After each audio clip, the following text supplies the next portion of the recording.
আজকে? আজকে করবো মটন কষা। আচ্ছা, তার জন্য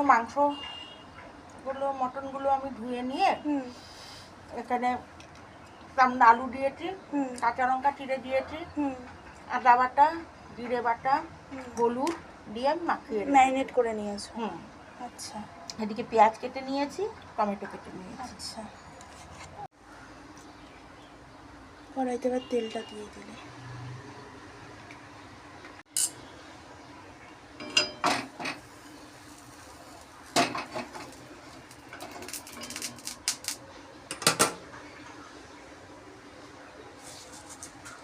তেলটা গরম হোক। গরম হয়ে গেছে, এবার ফোড়নে আমি একটু জিরে দিয়ে দিলাম, সাদা জিরে।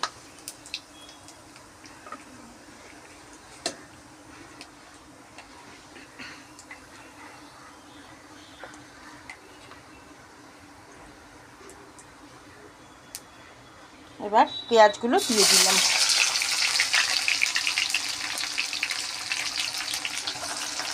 আমি রসুনটাকে বাদ দিয়ে দিয়েছি।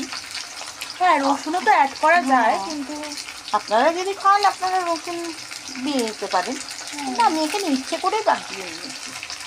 পেঁয়াজ আর টমেটো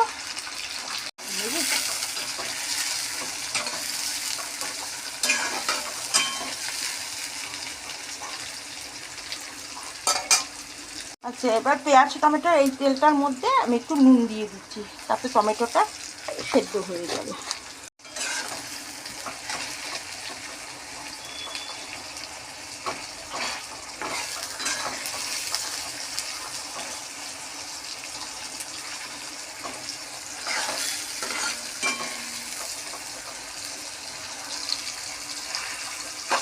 পেঁয়াজটা লাল লাল করে ভাজা হয়ে গেলে তারপরে মাংসটা দিয়ে দেবো।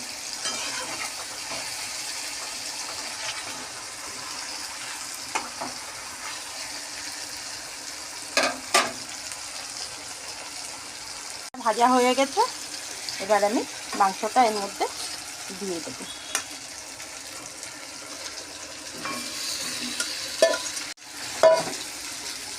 দিয়ে একটু জল দিয়ে দেবো।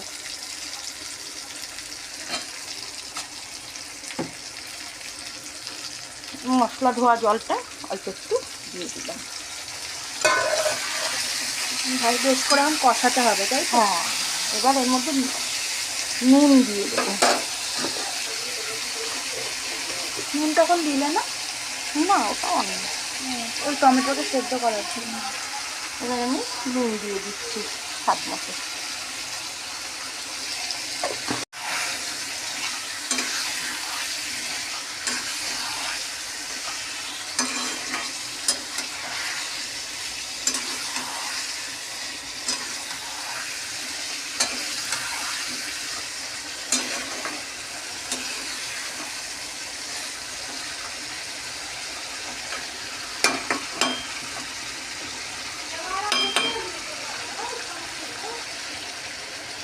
এবার এটা ভালো করে মশলাটা আগে কষি।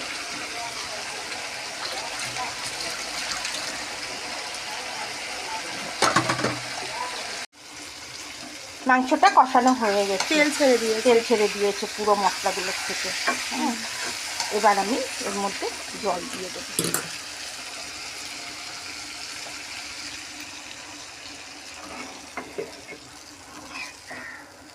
পাঠার মাংসে বেশি কিছু মশলা টশলা দিতে লাগে না, বলো? না, সিম্পলি ভালো লাগে। হ্যাঁ, বেশি ভালো লাগে না, তাই রিচ হয়ে যাবে এটা।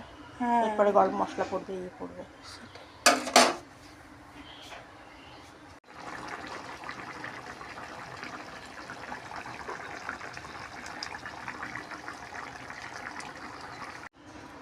মাংসটা হয়ে গেছে, আমিও গ্যাসটা বন্ধ করে দিয়েছি। এবার এর মধ্যে গরম মশলা দিয়ে দিলাম। গরম মশলা দিয়ে এবার নামিয়ে দিচ্ছি।